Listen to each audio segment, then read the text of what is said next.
نبی صلی اللہ علیہ وسلم نے فرمایا کہ لیلۃ القدر میں یہ دعا زیادہ پڑھا کرو، اللہم انک عفو تحب العفو فاعف عنا۔ اے اللہ تو معافی کو پسند کرتا ہے، سراپا معافی ہے، پس تو ہمیں معاف کر دے۔ قرآن میں 2 جگہ اللہ نے لیلۃ القدر کی فضیلت بیان کی، سورہ دخان میں اور ایک سورہ قدر میں۔ سورہ دخان میں کہا انا انزلناہ فی لیلۃ مبارکہ، ہم نے اس قرآن کو نازل کیا برکت والی رات میں، اور سورہ قدر میں ہے انا انزلناہ فی لیلۃ القدر، ہم نے قدر کی رات میں اس کو نازل کیا۔ اور دونوں جگہ قرآن میں ہے تنزل الملائکۃ والروح فیہا من کل امر باذن ربہم من کل امر، کہ فرشتے اس رات میں اللہ کے حکم کو لے کر نازل ہوتے ہیں۔ اور سورہ دخان میں کہا فیہا یفرق کل امر حکیم، ہر حکمت والے فیصلے اس رات میں کیے جاتے ہیں۔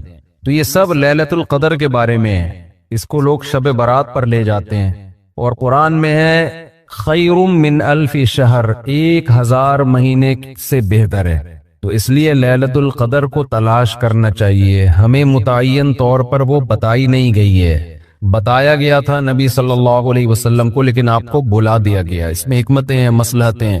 بڑی حکمت یہ ہے کہ اگر بتا دی جاتی تو ہم رمضان کے آخری عشرے میں پوری میں عبادت نہ کرتے، پورے سال سوتے رہتے، پورے رمضان سوتے رہتے، اور خاص اس رات کو کچھ اللہ اللہ کر لیتے۔ اور یہ بھی خطرہ تھا بتا دی جاتی تو اس میں گناہ کا عذاب بھی 1000 گنا، سینکڑوں گنا بڑھ جاتا، پھر حجت تمام ہو جاتی، پھر کوئی گناہگار یہ نہیں کہہ سکتا تھا کہ بھئی مجھے کیا پتا تھا آج لیلۃ القدر ہے، تو بڑا عذاب آ سکتا تھا اللہ کا، کوئی اس رات میں گناہ کرتا۔ تو اس لیے اللہ کی حکمت نے اس بات کا تقاضا کیا کہ اس رات کو چھپا دیا جائے۔ اب امکانات ہیں، پہلی بات تو رمضان میں ہوگی، اتنی بات تو تقریباً یقینی ہے۔ دوسری بات رمضان کے آخری عشرے میں ہوگی، یہ بھی تقریباً یقینی ہے۔ اب آخری عشرے میں پھر ہمیں یقینی نہیں بتایا کون سی رات، یہ بتا دیا گیا کہ طاق راتوں میں، یعنی 21ویں رات، 22ویں رات، 23ویں رات، 24ویں، 25ویں، 27ویں اور 29ویں، ان راتوں میں امکان زیادہ ہے۔ اور بعض حضرات کے نزدیک 27ویں میں امکان اور بھی زیادہ ہے، بعض حضرات کا موقف ہے، لیکن یقینی بات نہیں ہے۔ تو طاق راتوں میں یعنی کوشش تو کریں رمضان کے آخری عشرے میں عبادت کریں، ورنہ کم سے کم آخری درجہ کیا ہے کہ رمضان کی طاق راتوں میں خود بھی نماز، تلاوت اور دعا میں دل لگائیں، اور اپنے گھر والوں کو بھی نمازوں اور تلاوت میں لگائیں، دعاؤں کو، بچوں کو بھی لگائیں، اٹھایا کریں رات کو جا کے کہ بیٹا اٹھو، تھوڑا اللہ اللہ کر لو، نماز پڑھ لو، کچھ اللہ سے دعائیں مانگ لو۔ دعا کو بہت فوکس کرنا چاہیے، آج کل دعاؤں کو چھوڑ دیا بالکل، حالانکہ سب سے بڑی عبادت ہی دعا ہے۔ دعا میں اللہ اور بندے کا جو کنیکشن ہوتا ہے نا، وہ نماز میں بھی نہیں بنتا، وہ تلاوت میں بھی نہیں بنتا، وہ جو تعلق بنتا ہے نا اللہ اور بندے کا دعا میں، وہ کسی عبادت میں نہیں بنتا۔ تلاوت کا مطلب تو یہ کہ اللہ آپ سے کیا کہہ رہا ہے وہ سن لیں آپ، اس میں تو یہ فائدہ ہوتا ہے، لیکن دعا میں تو آپ اللہ سے تعلق بڑھاتے ہیں نا، آپ اللہ سے مانگتے ہیں۔ اس لیے ان راتوں میں خوب گڑ گڑا کے لمبی لمبی دعائیں مانگنے کا معمول بنائیں۔ اعتکاف والے ساتھی بھی بیٹھ جائے کریں اکیلے میں، کہیں کچھ کر لیں، اللہ اللہ سب کچھ مانگ لیں، یہ سوچ کر کہ جو مانگیں گے اللہ ہمیں وہ دے گا۔ جب انسان مانگتا ہے نا پتہ نہیں ملے گا نہ ملے، تو پھر ملتا نہیں ہے۔ اللہ کہتا ہے جب تو تیرا میرے بارے میں یہ نظریہ ہے کہ میں دیتا ہی نہیں ہوں، تو پھر مانگتا رہے بیٹھ کے، میں نہیں دوں گا۔ اللہ میں استغنا بہت ہے، اللہ کا معاملہ یہ ہے کہ اللہ میں استغنا بہت ہے، اللہ کے سامنے جھکو گے تو وہ چپڑ پھاڑ کے دے گا، تھوڑی سی بھی اکڑ دکھاؤ گے تو پھر اللہ کا کچھ نہیں بگاڑ سکتے، پھر خود ہی رولتے رہو گے، ساری زندگی برباد ہوتے رہو گے۔ جیسے نبی صلی اللہ علیہ وسلم نے ایک بوڑھے کو بخار میں دیکھا، فرمایا کہ طہور، یہ بخار تمہارے گناہوں کو معاف کرے گا، خیر برکت کا ذریعہ ہے۔ وہ بیچارہ غصے میں تھا، اس نے کہا یہ ایک بڈھے کو تنگ کرنے کے لیے آیا ہے۔ آپ نے فرمایا اب ایسا ہی ہوگا، یہ گناہوں کی معافی کا ذریعہ اب نہیں بنے گا۔ تو دعا میں مانگیں یہ سوچ کر کے یقینی طور پر اللہ میری دعا کو قبول کرے گا، اور بار بار مانگتے رہیں۔ مانگیں کیا، یہ بڑی پرابلم ہے، یہ بڑا مسلمان کے ساتھ مسئلہ ہے۔ بھائی بڑی بڑی چیزیں مانگیں اللہ تعالیٰ سے۔ سب سے بنیادی ضرورت ہماری کیا ہے؟ فمن زحزح عن النار وادخل الجنت فقد فاز، جسے جہنم کی آگ سے بچا لیا گیا اور جنت میں داخل کر دیا گیا وہ ہے اصل کامیاب۔ تو یہ مانگو اللہ تعالیٰ سے، اے اللہ مجھے جنت مانگنے کا مطلب پتہ ہے کیا ہوتا ہے؟ یہ نہیں ہوتا کہ میں انہی بدماشیوں میں رہوں لیکن آخرت میں مجھے معاف کر کے جنت میں داخل کر دینا، یہ قطعاً مطلب نہیں ہے۔ جنت مانگنے کا مطلب یہ ہے کہ اے اللہ وہ کاموں کی توفیق دے دے جن کی وجہ سے جنت ملتی ہے۔ یہ تو بہت کفر ہے ایک طرح کا کہ میں رہوں ایسے ہی، اور یہ تو گویا اللہ کی آیات کا مذاق اڑانے والی بات ہوگی۔ تو ہدایت مانگے، ہدایت، سیدھا راستہ، ایسا راستہ کہ جس پہ چل کے کیا ملتی ہے؟ جنت، اس راستے پہ چلا دے، یہ سب سے زیادہ مانگا کریں۔ اور جو دین کے کام میں لگے ہوئے ہیں، مبلغین ہیں، علماء ہیں، دینی مدرسے کے طلبہ ہیں، وہ ایک اور دعا بہت زیادہ مانگا کریں، کیونکہ ان کو صرف جنت تھوڑی چاہیے، ان کو تو یہ چاہیے کہ ہمیں اللہ نے پیغمبروں کا وارث بنایا ہے، تو ہم سے اے اللہ تو دین کا کام بہت زیادہ لے لے، جو ہمارا مقصد ہے، ہمارا ہدف ہے۔ انسان کو جو اللہ نے اس کائنات میں فضیلت دی ہے، جو مرتبہ دیا ہے، مقام دیا ہے، وہ دو بنیادوں پہ مقام دیا ہے۔ ایک اس کے اندر علم کی صلاحیت ہے، اور دوسرا اس کے اندر عمل کی صلاحیت۔ یہ علم بھی حاصل کرتا ہے، اور علم کا مطلب کیا ہے؟ اس کے اندر یہ صلاحیت ہے کہ یہ جان لیتا ہے کہ صحیح کیا ہے اور غلط کیا ہے، یہ جاننے کی صلاحیت۔ یہاں میری علم سے مراد سائنس اور ٹیکنالوجی کا علم نہیں ہے، وہ تو انسان کی مادی ضرورت ہے۔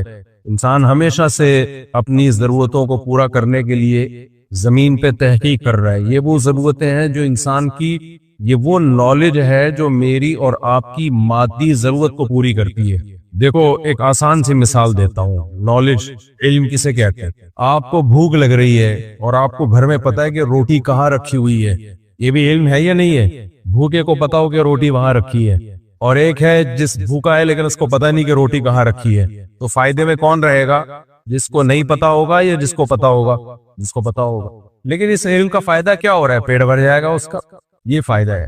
اب یہ سادہ سا علم ہے کہ مجھے پتا ہے کہ روٹی کہاں رکھی ہے، اسی علم کو آپ بڑھاتے چلے جائیں کہ مجھے پتا ہے کہ یہ روٹی بنتی کیسے ہے، یہ تھوڑی زیادہ درجے کی معلومات ہو گئی، کیونکہ اگر آپ کو روٹی بنانا ہی نہیں آئے گی تو روٹی وہاں رکھے گا کون جہاں آپ کو پتا ہوگا کہ روٹی رکھی ہوئی ہے؟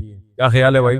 تو بنانے کا علم یہ تھوڑا سا اپر لیول کا ہو گیا، کیا خیال ہے؟ یا آپ کی بیگم کے پاس ہوتا ہے یہ والی نالج، ابھی بیگم گھر پہ نہ ہو آتی، بھوکا مر رہا ہوتا ہے یا ہوٹل سے منگوا رہا ہوتا ہے، چند دنوں تک ہوٹل کا کھائے گا تو السر ہو جائے گا اس کو۔ ابھی کہتے ہیں گھر کا کھانا کھاؤ، گھر کا کھانا کھاؤ۔ اس سے پتہ چلتا ہے کہ آپ کی بیگم کے پاس نالج آپ سے زیادہ ہے، لیکن آپ اس بیس پہ کبھی اپنی بیگم کو زیادہ فضیلت دو گے کہ یار اس کے پاس نالج ہے، یار میرے پاس نالج لو لیول کی ہے، مجھے پتا ہے یہاں رکھی ہے، لیکن روٹی بنانا اس سے زیادہ پیچیدہ علم ہے، یہ کس کے پاس ہے؟ بیگم کے پاس۔ کیا ہو گیا ہے بھائی؟ بہت اس کی بیس پہ آپ ویسے وہ کلابیں نہیں ملاؤ گے زمین آسمان۔ اس سے زیادہ تھوڑا پیچیدہ علم کہ روٹی جس چیز سے بنی ہے، جس کو گندم کہا جاتا ہے، اس گندم میں سے آٹا نکلا کیسے؟ اس آٹے کی روٹی بنی ہے نا، تو آٹا کیسے بنا؟ یہ تھوڑا اور پیچیدہ علم ہے۔ یہ علم آپ کی بیگم کے پاس بھی نہیں ہے۔ یہ چکی کی جو مشینیں ہیں یا فلور ملے ہیں، یہ نالج ان کے پاس ہے، یہ کیسے آٹے کو چکی میں یا مشینوں میں ڈالا جاتا ہے اور کیسے ان مشینوں سے آٹے کو بولو نا نکالا جاتا ہے، اور پھر آٹے کا بیڑا کیسے غرق کیا جاتا ہے، اس میں سے چھلکا الگ کر دیا، سوجی الگ کر دی، وغیرہ وغیرہ کر کے وہ جو وائٹ آٹا ہمیں ملتا ہے جس کے ربڑ کے پراٹھے ہم صبح روزانہ کھاتے ہیں کہ مزہ میں اسی میں آتا ہے، تو وہ سارے علوم ہے، یہ علم نہیں ہے۔ یہ کیا ہے؟ علوم۔ یہ کس کے پاس ہیں؟ یہ بیگم کے پاس بھی نہیں ہے، یہ فیکٹری والوں کے پاس ہے، جو فلور ملے ان کے پاس ہے یہ علم۔ علم تھوڑا اور پیچیدہ ہو گیا کہ نہیں ہو گیا؟ لیکن اس علم کا حاصل کیا ہے؟ پیٹ بھرنا، میری اور آپ کی توند بھرنا، بھوک مٹانا، حاصل یہی ہے نا؟ کیا خیال ہے؟ مجھے لگ رہا ہے آپ توجہ بالکل بھی نہیں کر رہے، اور ہم پیچیدگی کی طرف چلے جاتے ہیں۔ اس سے زیادہ پیچیدہ علم کون سا ہوگا؟ وہ علم ہوگا کہ بھئی یہ گندم کیسے وجود میں آتی ہے، یہ گندم وجود میں کیسے آتی ہے۔ یہ علم کس کے پاس ہے؟ کسانوں کے پاس، زمینداروں کے پاس، میرے اور آپ کے پاس نہیں ہے۔ مجھے اور آپ کو اگر کوئی کہے یار یہاں گندم کے پودے لگاؤ، ہو سکتا ہے بیڑا غرق کر دیں، ہم سے گملے میں نہیں لگتی گندم، انٹرنیٹ پہ دیکھ دیکھ کے کوشش کر رہے ہوتے ہیں کیا سے کیا بن جاتا ہے۔ عید کی خوشی نے دیوانہ بنا ڈالا، قمیض کا کپڑا تھا پاجامہ بنا ڈالا۔ انٹرنیٹ پہ دیکھ کے جو قمیضیں بنانا سیکھتے ہیں نا تو قمیض کے بجائے کیا بنا دیتے ہیں؟ پاجامے۔ میں تو تجربے کرتا رہا ہوں، انٹرنیٹ پہ چیز دیکھی یہ بنایا، انٹرنیٹ وہ بنتا نہیں ہے بھائی، کچھ اور ہی بن کے آتا ہے سامنے۔ تو اس سے زیادہ پیچیدہ علم کون سا ہے؟ جو بھائی گندم اگانی کیسے، یہ کسانوں کے پاس ہوتا ہے، زمینداروں کے پاس ہوتا ہے، لیکن اس کا بھی حاصل کیا ہے؟ پیٹ بھرنا۔ یہ سب گھوم پھر کر آئیں گے ایک ہماری خواہش ہے بھوک، اس خواہش کو مٹانا، حاصل سب کا ایک ہی ہے۔ پھر اس سے زیادہ پیچیدہ علم کہ بھائی یہ جو گندم زمین میں بوئی جاتی ہے، پودا نکلتا ہے، اس کو آسان کیسے کیا جائے، اس پروسیس کو کہ محنت کم ہو، اس کا آؤٹ پٹ بہت زیادہ ہو۔ یہ پھر زرعی یونیورسٹیوں میں یہ علم پڑھایا جاتا ہے۔ کیا خیال ہے بھائی؟ اس میں یہ پڑھایا جاتا ہے یہ گوبر وابر کھاد واد کی بالکل ضرورت نہیں ہے، یوریا ڈالو، سمجھ رہے ہو؟ یوریا ڈالو بھائی، اور اس یوریا سے کیا ہوگا، یہ اتنی گندم پیدا ہوگی، یہ ہوگا وہ ہوگا۔ پھر بجائے بیل، کولو کا بیل بننے کے، بیل کو گھمانے کے ٹریکٹر ایجاد کر لیے۔ ٹریکٹر کیوں ایجاد کیے گئے؟ تاکہ بجائے اس کے کہ انسان ہل لے کے چلتا رہے اور بیلوں کے پیچھے کولو کا بیل بنا رہے، بھائی مشین سے کام کرو۔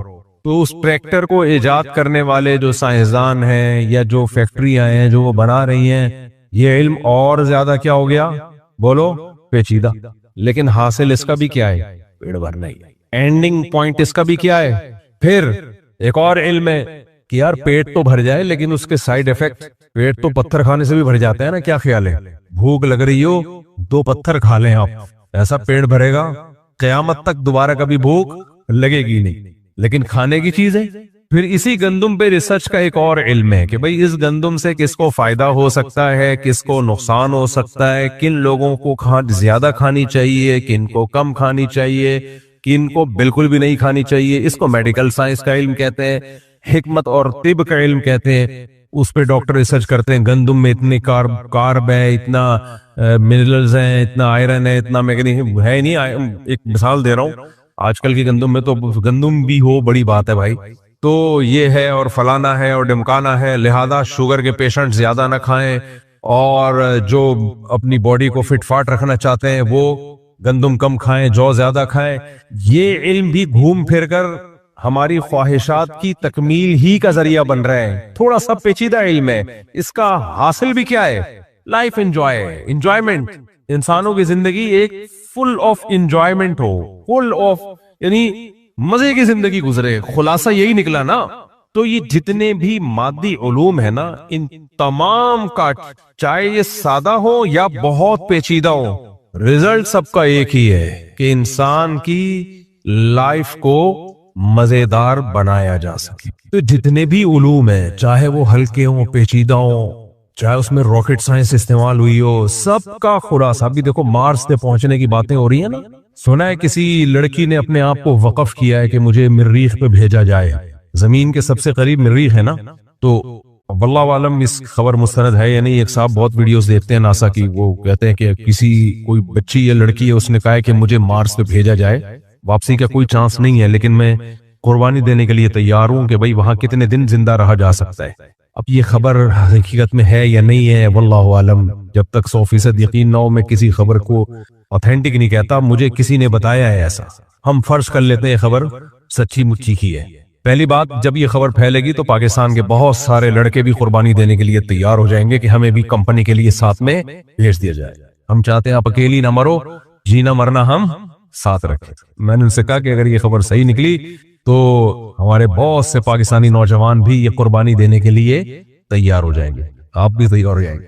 اور ایک دفعہ یہ جو ریمن ڈیوس کا کیس نہیں ہو گیا تھا، ریمن ڈیوس کا کیس ہوا تھا یا اس سے پہلے کی بات ہے، تو وہ ایک گوری آئی، انگریز خاتون آئی، پتہ نہیں کوئی انکوائری کے لیے کیا تھا اس کا، تو پھر وہ کوئی پریشان ہو گئی تھی، تو پاکستانی لوگوں نے، اس وقت میڈیا اتنا فاسٹ نہیں تھا، تو پاکستانی لوگوں نے کچھ میمز بنانا شروع کر دی، اس کو رشتے کی ضرورت ہے، یہ بیچاری اکیلی ہے۔ تو ایک مولوی صاحب بیٹھے ہوئے تھے ہمارے ساتھ، کہنے لگے، ہم بھی طالب علم تھے اس وقت، تو انہوں نے کہا آپ اس کو میرا پیغام پہنچا دیں کہ اگر اس کو کہیں اچھا رشتہ نہ ملے تو فقیر حاضر ہے، خدمت کے لیے فقیر حاضر ہے. تو ہمارے حضرت مفتی رشید احمد صاحب کو پتا چلا مولوی صاحب نے یہ کہا ہے نا کہ اگر کوئی اس کو اچھا رشتہ نہ ملے تو اس خدمت کے لیے فقیر حاضر ہے. تو حضرت نے ان کا نام بھی فقیر رکھ دیا.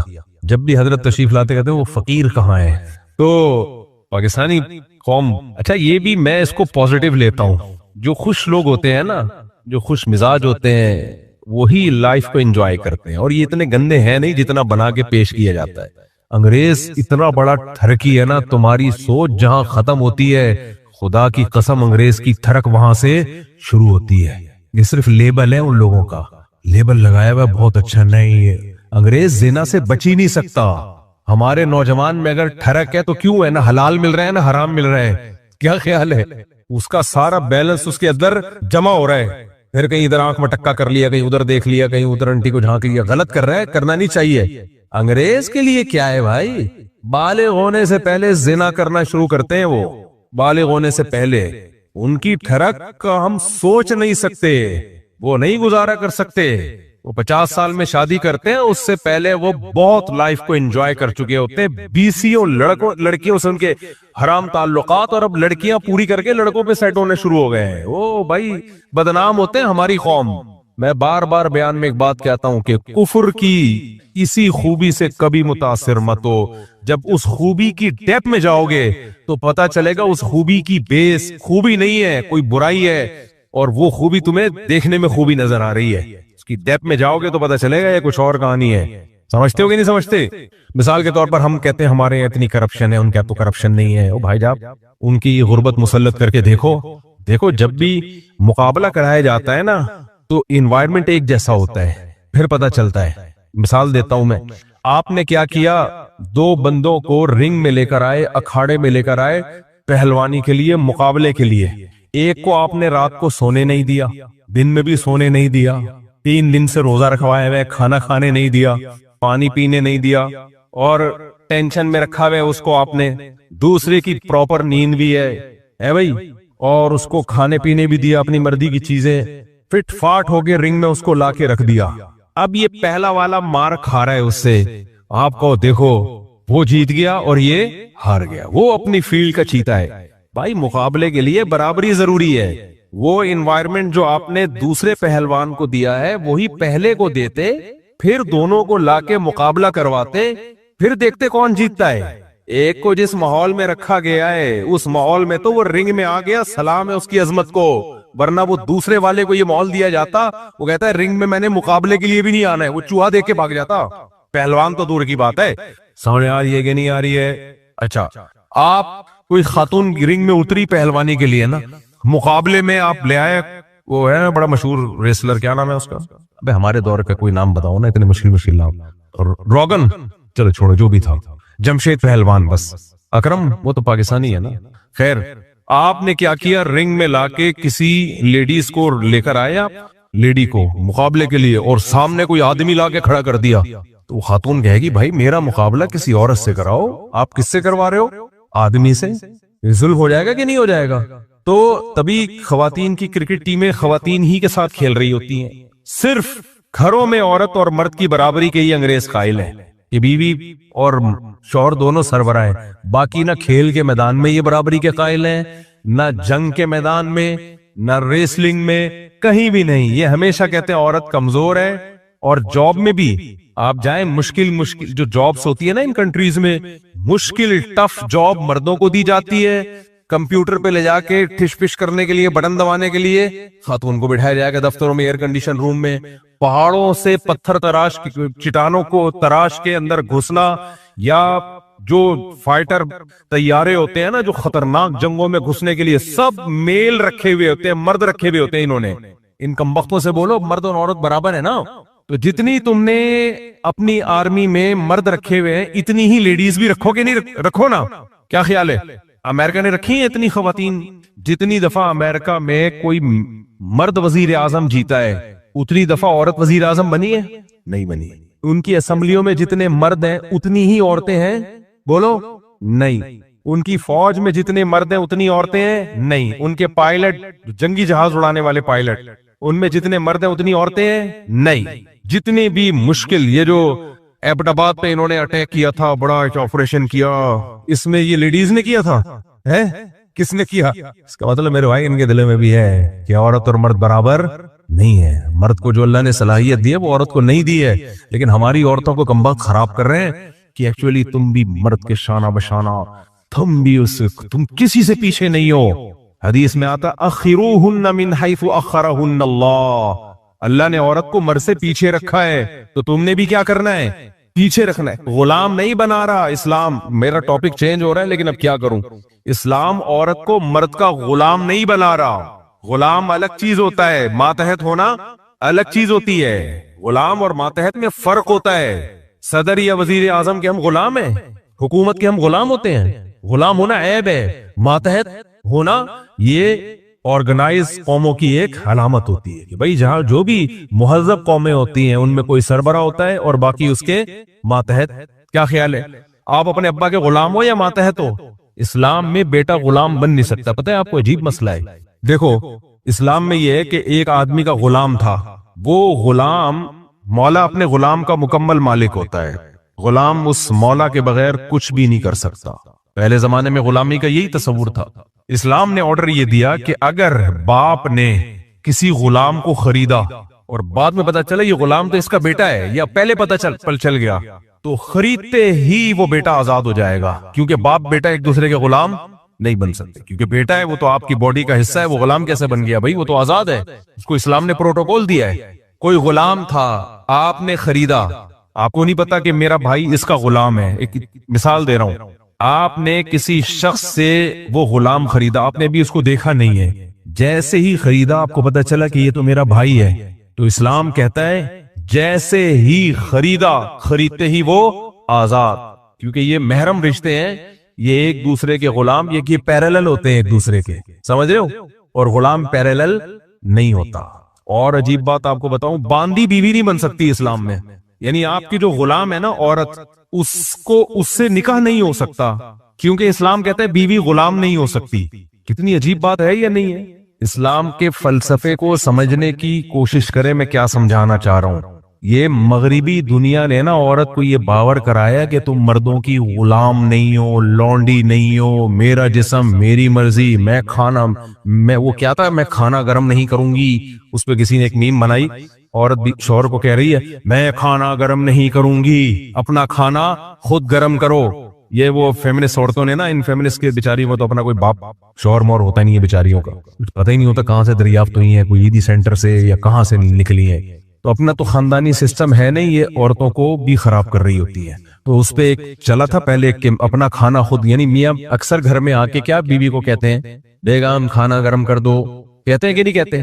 مجھے نہیں پتا آپ لوگ میں اتنی ہمت ہے یا نہیں ہے, لیکن نارمل ہماری سوسائٹی میں اب تک تو یہ رواج رہا ہے کہ شوہر نامدار جب گھر میں آئے گا تو بیگم سے کہے گا بیگم کھانا گرم کر دو. اب وہ فیمنسٹ عورتیں کارڈ لے کے کھڑی بھی ہیں کہ اپنا کھانا خود گرم کرو. اب بتاؤ, جب یہ ہماری سوسائٹی میں عورتوں کو پیغام جائے گا تو وہ سمجھیں گی دیکھو مردوں نے ہمیں غلام بنایا ہوا ہے, مردوں نے ہمیں. تبھی آج کی جو انٹیاں ہیں وہ یہ سب کچھ نہیں کر رہی. آپ ان سے بولیں بیگم کھانا گرم کرو, اس لیے شادی کی تھی کہ مجھ سے کھانا گرم کرواؤ گے؟ بیگم چائے کا کپ گندا پڑا ہوا ہے, 6 مہینے سے دیکھ رہا ہوں, اس کو دھو دو. کیا ماسی بنا کے لائے ہو؟ یہ ڈراموں فلموں میں نا, میں مذاق نہیں کر رہا, یہ سکھایا جا رہا ہے. یونیورسٹیوں میں پروفیسر سکھا رہے ہیں اپنی اسٹوڈنٹس کو, ماحول یہی چل رہا ہے. اس کے خلاف آپ کو صرف مسجدوں سے سننے کو ملے گا, ہم جیسے دیسی مولویوں سے, ورنہ پوری سوسائٹی ایک ٹریک پہ چل رہی ہے, پوری سوسائٹی ایک ٹریک پہ چل پڑی ہے وہ. اور یہ آ جائے گا سوسائٹی میں, اگر مذہب سے رشتہ مضبوط نہ ہوا نا تمہارا, علماء سے رشتہ مضبوط نہ ہوا, تباہ و برباد ہے تمہارا مستقبل.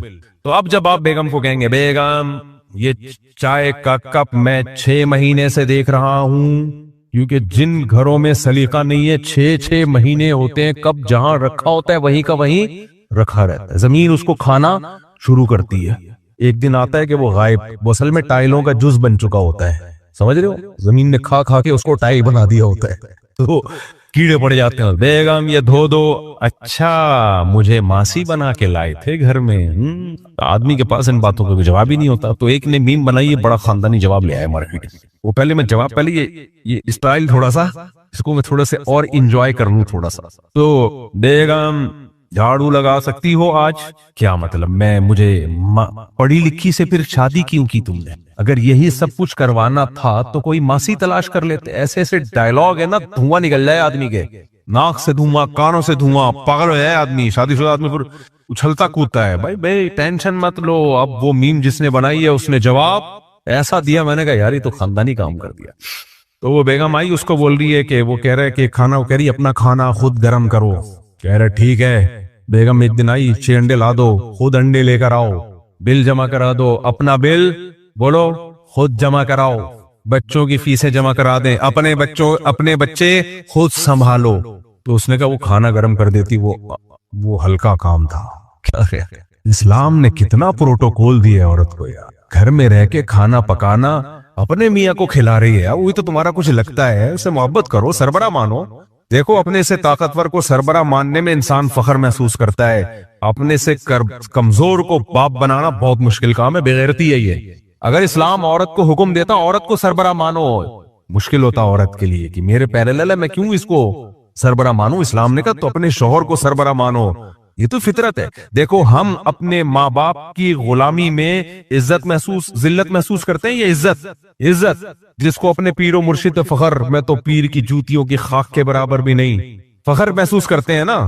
میں تو غلام نہیں بھی ہوتے، غلام کہنے میں فخر محسوس کرتے ہیں. تو جو بھی آپ سے سپیریئر ہوتا ہے، تبھی ہمارے حضرت مفتی رشید احمد صاحب رحمہ اللہ تعالی فرمایا کرتے تھے کہ میں کسی کا احسان نہیں لیتا.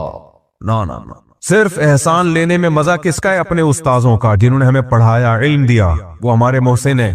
ماں باپ اور جو ہمارے خاندان کے بڑے ہیں وہ ہمارے محسن ہیں، اور اپنے مشائخ جن سے ہم نے دین سیکھا. فرمایا اس کے علاوہ کسی کا احسان لیتے ہوئے زمین میں گڑ جاتے ہیں. وہ پھر ایک شعر پڑھا کرتے تھے، لَنَقْلُ الصَّخْرِ مِنْ قُلَلِ الْجِبَالِ أَحَبُّ إِلَيَّ مِنْ مِنَنِ الرِّجَالِ، کہ میں پہاڑوں پہ چڑھ کے پتھر اٹھا کے لے کر آؤں، یہ محنت مزدوری کر کے اپنا پیٹ بھروں، یہ مجھے اس سے زیادہ محبوب ہے کہ لوگوں کا احسان لوں میں، کیونکہ وہ میری مدد کر رہا ہوں مالی، اور مجھے پیسے دے رہا ہوں اور میں کھا رہا ہوں. نہیں آئی سمجھ میں؟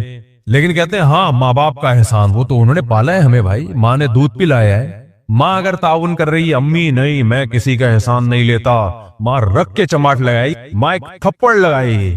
غیرت لیس انسان، گالی کو انگلش میں کر دو نا تو وہ تھوڑی سیٹ ہو جاتی ہے. غیرت لیس کا مطلب بھی تو بے غیرتی ہے نا. غیرت لیس انسان، تجھے شرم نہیں آتی؟ میں تجھے عید پہ ایک تحفہ دے رہی ہوں، گفٹ دے رہی ہوں، پیسے دے رہی ہوں، اور تو کہہ رہے میں کسی کا احسان نہیں لیتا. تو مجھے بتاؤ یہ استغنا ہوگا یا تکبر ہوگا؟ بولتے کیوں نہیں؟ تکبر ہے. یہ ہمارے حضرت فرمایا کرتے تھے استغنا اور تکبر میں ایک باریک لکیر ہے. عام آدمی یہ فرق نہیں سمجھ پاتا، لیکن یہ بہت بالکل دونوں 180 ڈگری پر ہے. استغنا کسے کہتے ہیں؟ خودداری. یہ لفظ تھوڑا گاڑا لفظ ہے عربی کا، اس کو یاد کر لیں کیونکہ یہ میرے بیانات میں، علماء کے بیانات میں بہت آتا ہے یہ لفظ. شریعت میں ایک حکم ہے استغنا، غنی سے نکلا ہے. غنا کسے کہتے ہیں؟ بے پرواہی، سر اٹھا کے جینا، خودداری، کسی کے ٹکڑوں پہ نہ پلنا. سمجھ میں آ رہا ہے کہ نہیں آ رہا؟ اسے کیا کہتے ہیں عربی میں؟ بولو نا، استغنا.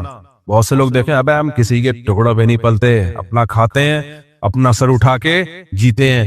تو ایسا کہتے ہوئے آدمی برا لگتا ہے یا اچھا لگتا ہے؟ اچھا لگتا ہے. ابے کسی حالانکہ پل رہے ہوتے ہیں وہ بھی کسی سے ادھار لے کے آئے ہوئے ہوتے ہیں، لیکن خیر اچھا یہی لگتا ہے ابے کسی کے ٹکڑوں پہ نہیں پلتے. سسرال کو کیسے تانے دے دے. بیگم کوئی بات کرتی ہے نا، میرے ابا نے کہا ابے تیرے ابا کا نہیں کھاتا میں، صحیح ہے نا، اپنا کھاتا ہوں. پہلے زمانے میں اس طرح کی بڑی وہ سمجھ بہن کے گھر جاؤ تو پانی کا گلاس بھی نہ پیو، ایسا نہ ان لوگوں کا احسان ہو جائے. اس طرح کی ریت روایات تھیں، کچھ ضرورت سے زیادہ تھیں، لیکن یہ بڑا فخر سمجھا جاتا تھا بھائی کسی کا نہیں کھاتے. لیکن اب تو بہت ہی بے غیرتی مارکیٹ میں آ گئی. یہ کھاتے ہی بیگم کا ہے. مہر 25,000. کیا ضرورت ہے تمہیں اس تکلف کی یار؟ 25,000، 24,500. ابے ساڑھے کو پورا کر لیتا، 25 کر لیتا یا 24 کر لیتا. ساڑھے پتہ نہیں کیا کہا، کس نے بتا دیا؟ 21,000 روپے. کیا مہر چل رہا ہے یار. خیر مہر تو اتنا ہوگا، اور جہیز لاکھوں روپے کا وہ پہلے سے آگے سیٹ ہو جائے گا، وہ پہلے سے آگے سیٹ ہو جائے گا. مہر میں معافی کا امکان بھی ہے، جہیز میں معافی کا کوئی چانس نہیں ہے، وہ چونکہ ایڈوانس میں آ جاتا ہے گھر میں. اٹ از کالڈ بے غیرتی. اٹ از کالڈ بے غیرتی. چل رہی ہے. اب کسی نے کی بھی ہو تو بھائی میں معذرت چاہتا ہوں, توبہ استغفار کریں, اللہ غفور رحیم ہے, معاف کرنے والا ہے. پہلی رات ہی جس بستر پہ سوتے ہیں نا وہ بیگم کا ہوتا ہے, سمجھ رہے ہو؟ جس بستر پہ پہلی رات سو رہے ہوتے ہیں, اللہ میاں نے کہا تھا نان نفقہ شوہر کے ذمے ہے, مرد کے ذمے, تاکہ مرد کا ہاتھ اوپر رہے, سپیریئر رہے. تو نان نفقے میں تو بھائی گھر کا فرنیچر سب سے پہلے آتا ہے. بیگم جب آئے گی تو زمین پہ تھوڑی بیٹھے گی, کھانا تو بعد میں ہوگا, پہلے تو بیٹھے گی نا کہیں صوفے پہ یا کرسی پہ.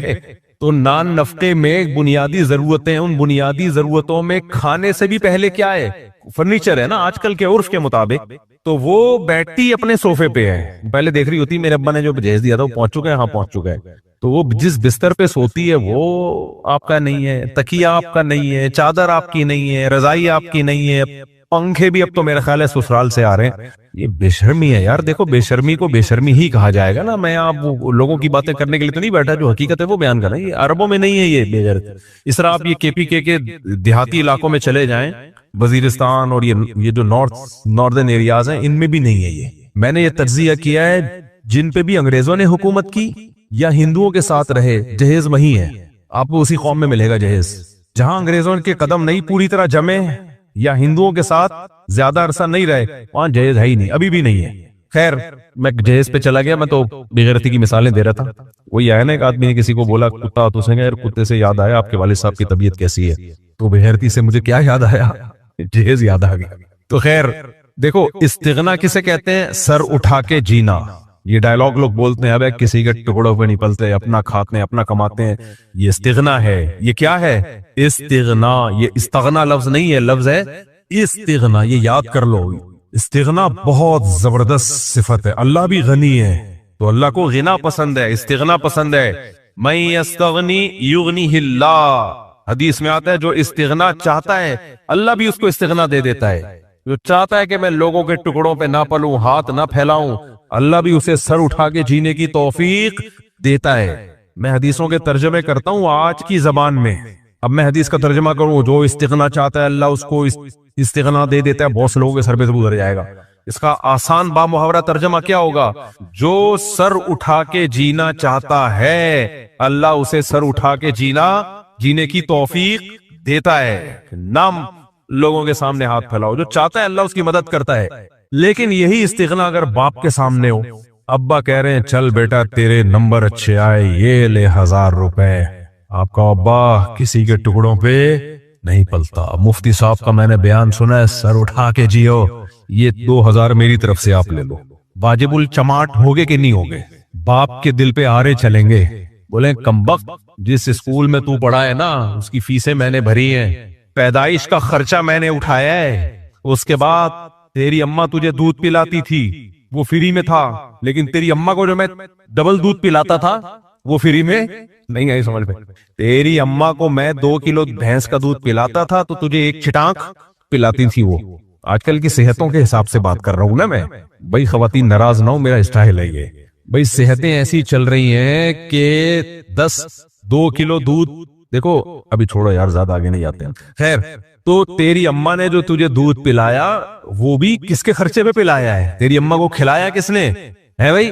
میں نے کھلایا. وہ صبح 2 پراٹھے کھاتی تھی, 4 انڈے کھاتی تھی, اس کے بعد تجھے پھر جس دن 4 کے بجائے 2 انڈے ہو گئے نا یا پراٹھا آدھا ہو گیا, اس دن اس کو چکر آتے تھے, بے ہوش ہو کے گر جاتی تھی. ڈاکٹر بھی لکھ کے ڈاکٹروں کو دیکھو لکھ کے دے رہے ہوتے ہیں یہ والے, ایسے یہ والے ڈبے کا دودھ دیکھ نہیں ہوتے. اس کے میاں بیچارہ کیا کرے گا یار. جو غریب لوگ ہیں وہ کہے گا یار میں کیا پلاؤں میں, تو اتنا کچھ لکھ کے دے رہے ہوتے ہیں. ایکچولی کھجور میں نا وہ ہوتے ہیں میگنیسیم ہوتی ہے کھجور میں, کھجوریں کھایا کریں اور یہ کھایا کریں اور وہ کھایا کریں. تو ڈاکٹر صاحب پیسے بھی ساتھ میں تھوڑا سا غریب آدمی کو دے دیا کریں. اس لیے میں غریبوں کے لیے الگ پیکج لے کے آیا ہوں. غریبوں کا جو قدرت کی طرف سے پیکج ہے وہ یہ ہے کہ جو تمہارے پاس اویلیبل ہے کھاؤ, فٹ فاٹ رہو گے انشاءاللہ. یہ انسانی باڈی اتنی ہلکی آسان نہیں ہے جتنا ڈاکٹر بتاتے ہیں کہ بس کیلکولیشن اتنے یہ کر کے اتنی آپ کارب لیں گے تو اتنی انرجی یوٹیلائز کریں گے. یہ کیلکولیٹر کی طرح باڈی کام نہیں کرتی ہے. بہت سے لوگ مٹھائی کے ڈبوں کے ڈبے پھوڑ دیتے ہیں اور یوٹیلائز 0 ہے, پھر بھی 100 سال جیتے ہیں وہ. بہت سے لوگ پوری کیلکولیشن کے ساتھ چل رہے ہوتے ہیں, جیسے امریکہ یورپ میں ایسا نہیں ہوتا یوں کھایا نا، اتنی کیلوریز آپ نے لینی ہے، اتنی برن کرنی ہے، اتنی کیا کرنی ہے، برن، اور سائلنٹ ہوگا اگر آپ نے برن کر دیا نا، برن، وہ کہے گا تیرے لیے کیلوریز ہے ہی نہیں، تو دیسی ہے، جا مر جا تو۔ برن کرنی اتنی کیلوریز، اتنی مر جاتے ہیں۔ ایک دن تھوڑی سی کیلوری زیادہ ہو گئی اور برن تھوڑی آنچ تھوڑی ہلکی رکھی انہوں نے گئے کام سے۔ میں مانتا ہوں یہ ساری جدید تحقیقات پر ہمیں عمل کرنا چاہیے۔ میں خود چینی کے خلاف کتنی تقریریں ہیں نا میری، چینی مت کھاؤ، مٹھائیاں مت کھاؤ، یہ ڈاکٹروں سے سن کے ہی ہے۔ میں ڈاکٹروں کی تحقیق کو غلط نہیں کہہ رہا، لیکن میں کہہ رہا ہوں اس تحقیق پر وہ عمل کرے جس کی جیب میں پیسے ہیں، نہیں ہے اٹھا کر پھینک دو باہر گلی میں، نہیں تہذیب کے انڈے ہیں گندے، جو میسر ہے کھا لو، اللہ بچائے گا۔ غریبوں کے لیے اللہ کا پیکیج الگ ہے۔ یہ ساری سائنس کی تحقیقات ان لوگوں کے لیے اللہ نے رکھی جن کی جیب میں پیسے ہیں، سمجھ رہے ہو؟ تو غریب آدمی وہ یوٹیوب پہ ویڈیوز دیکھ دیکھ کے نا اتنا پریشان، اتنی پروٹین لینا ضروری ہے۔ لوگوں نے کمنٹس کیے ہوتے ہیں ڈاکٹر صاحب اتنی پروٹین تمہارا باپ تو ہمیں پیسے دے گا، کہاں سے لے کر آئے اتنا گوشت، کیسے کھائیں؟ ہم تو غریب آدمی ہیں، پروٹین مل جائے، گندم مل جائے، بڑی بات ہے۔ تو وہ لوگ بالکل ٹینشن نہ لیں، وہ لوگ بالکل ٹینشن نہ لیں۔ جو ہے وہ میں نے جم میں دیکھے ہیں 75 80 سال کے صرف روٹی ہی کھاتے ہیں، بیچارے کہتے ہیں ہم تو غریب ہیں یار۔ میں نے وہ نہیں بتایا تھا ایک قاری صاحب تھے، دارالعلوم کرنگی میں پڑھایا کرتے تھے، بنگلہ دیش کے تھے، وہ 70 75 سال عمر، ایسے ڈنڈ پیل رہا ہے وہ بندہ قاری صاحب۔ میں نے کہا قاری صاحب کھاتے کیا ہو یار، تمہاری عمر کتنی، ماشاءاللہ اس آئی ڈی کارڈ میں عمر تھی ان کی۔ کہتے ہیں میں تو کچھ بھی نہیں کھاتا، غریب آدمی ہوں، میری تنخواہ اتنی ہے ہی نہیں کہ میں انڈے اور یہ سب چیزیں، کہہ رہے ہیں گھر میں جاتا ہوں روٹی پکی ہوئی ہوتی ہے وہی کھا جاتا ہوں، بس روٹی پہ سیٹ چل رہا ہے وہ۔ تو جب اللہ نے پیسے دیے ہو تو پھر انڈے بھی کھائیں، پروٹین بھی کھائیں، لو کارب ڈائٹ بھی کھائیں، کیلوریز کو کاؤنٹ بھی کریں کیونکہ آپ کے پاس کیلکولیٹر بھی ہے۔ یہ سب چیزیں ٹھیک ہیں، صحت کا بڑا خیال کرنا چاہیے جب پیسے ہوں، نہیں ہے تو آپ یقین کر لو، میں اپنے شیخ کا 20 دفعہ واقعہ سنا چکا ہوں، حضرت کو ڈاکٹروں نے کہا اپنی اہلیہ کو آپ سیب کھلائیں، انار انگور کھلائیں، ان میں وائٹامنز کی کمی، حضرت فرماتے ہیں میں اٹھ کے آگے، یہ نہیں کہ ڈاکٹر کے سامنے بیٹھے ہائے میرے پاس تو پیسے ہی نہیں ہے ڈاکٹر صاحب، نہ نہ نہ، مخلوق کے سامنے اپنی حاجت کو ظاہر نہیں کرنا۔ حضرت کہتے ہیں میں نے ڈاکٹر سے کہا بہت شکریہ آپ کا، بہت اچھا لگا آپ سے مل کے، بہترین مشورہ دیا آپ نے۔ گھر آ کے بیگم سے کہا جو بھی تھا حساب کتاب، بھائی پیسے کہاں ہے، انار ایسے ہی چلو۔ تو میرا حال ابھی 95 99 سال میں ان کا انتقال ہوا ہے بغیر سیب۔ وہ بعد میں اللہ نے مالی وسائل بہت دے دیے تھے لیکن اس وقت تو کچھ بھی نہیں تھا۔ تو حضرت فرماتے ہم نے سوچا ڈاکٹر کا علم اپنی جگہ ٹھیک ہے، لیکن اگر ہمارے لیے ضرورت انار انگور ہوتی تو اللہ ہمیں انار انگور کے پیسے دیتا، نہیں دیے اس کا مطلب اللہ اسی میں ہماری ضرورت پوری کرے گا۔ میرے شیخ مفتی رشید احمد صاحب کی صحت آپ دیکھ لیتے ہیں، ایسی خاندانی صحت رکھی ہوئی تھی، آپ کی سوچ، پہلوانوں کو گرا دیا کرتے تھے، ان کے واقعات ہیں، پیٹ ذرا سا بھی نکلا ہوا نہیں تھا، ذرا سا بھی، ایسے سیدھے بالکل۔ خوراک کیا تھی؟ ایک طویل عرصے تک روٹی کھائیے، آخر عمر میں پھر حضرت کو جب اللہ نے پیسہ دیا تو پھر تو حضرت کا بڑا وی آئی پی ناشتہ ہوتا تھا، لیکن حضرت کہتے ہیں زندگی بھر ہم صبح ناشتے میں وہ روٹی اور اس میں تھوڑا سا پودینے کا وہ خشک چھڑک کے بس وہ روٹی کھاتے تھے، وہ ناشتہ ہوتا تھا ہمارا۔ تو اس طرح زندگی گزاری فٹ فاٹ۔ ہم اپنے باپ داداؤں میں تو بلوچستان دیکھ کر آیا ہوں، 90 سال کے بوڑھے کیا کھا رہے ہیں، کہہ رہے ہیں روٹی کھاتے ہیں بھائی ہم یہاں جنگل میں کیا کھائیں، بکری کا دودھ پی لیتے ہیں، روٹی کھا لیتے ہیں، بس زندگیاں نکل گئی۔ پتہ نہیں وائٹامن سی کہاں سے مل رہا ہے، وائٹامن سی نہ گندم میں ہے نہ بکری میں۔ ڈاکٹر کہتے ہیں اتنا وائٹامن سی ایک مقدار ہے ڈیلی آپ کو چاہیے کیونکہ یہ باڈی میں اسٹور نہیں ہوتا۔ صحیح تحقیق ہے، میں غلط نہیں کہہ رہا اس تحقیق کو، تبھی تو میں لیمن واٹر پیتا ہوں ڈیلی، بڑا فریش ہوتا ہے آدمی۔ لیکن یہ سارے سائنسی اصول بلوچستان میں نے دیکھا ٹوٹ گئے۔ 90 سال کے بزرگ کہتے ہیں بھائی ہمیں کہاں سے وائٹامن، ان کو پتہ بھی نہیں، ABCD آتی بھی نہیں ہے بیچارے کو، کہہ رہے ہم تو بھائی یہ دودھ پیتے تھے، بکریاں چر کے آتی ہیں، دودھ پی لیا، روٹی کھا لی، اور یہی والی روٹی، وہ کون سا کوئی الگ سے کوئی روٹی ان کی مل رہی ہے۔ تو بس اس لیے غریب آدمی کو بالکل بھی ٹینشن بولو نہیں لینی چاہیے۔ تو اتنا انسانی باڈی اتنی بہت پیچیدہ ہے، یہ اس کا پورا پڑھنا سمجھنا اس کو ممکن نہیں ہے۔ خیر، تو استغنا اچھی چیز ہے، استغنا کیا ہے؟ اچھی چیز، لیکن آپ کے ابا کے سامنے آپ استغنا برتو تو یہ استغنا نہیں، یہ کیا کہلائے گا؟ تکبر۔ کیوں؟ اپنی اوقات سے آگے نکل رہے ہو۔ ماں آپ کو کہتی ہے بیٹا تیرے ابا مجھے جیب خرچی دیتے ہیں، اس میں سے میں نے ابو کی پینٹ میں سے میں نے وہ جیب خرچی میں سے کچھ ابو کی پینٹ سے بچا کے، خاتون نے پراپرٹی خرید لی نا پوری شوہر کی پینٹ سے، تو میں کچھ پینٹ سے پیسے نکالا کرتی تھی اور کچھ پاکٹ منی ملتی تھی وہ پوری نہیں ہوتی تھی، کچھ پینٹ سے بھی نکال لیا کرتی تھی، بیٹا یہ میرے پاس کچھ پیسے جمع ہوئے ہیں تو چل تو ایسا کر یہ لے لے پیسے آپ کا۔ میں نے آج تک سر اٹھا کے میں جیا ہوں، کسی کے ٹکڑوں پہ نہیں پلتا۔ ماں کے دل پہ آرے چلیں گے کہ نہیں چلیں گے؟ ساری زندگی تو میرے ٹکڑوں پہ پلا ہے، گودوں میں اٹھا کے گھومتی رہی ہوں۔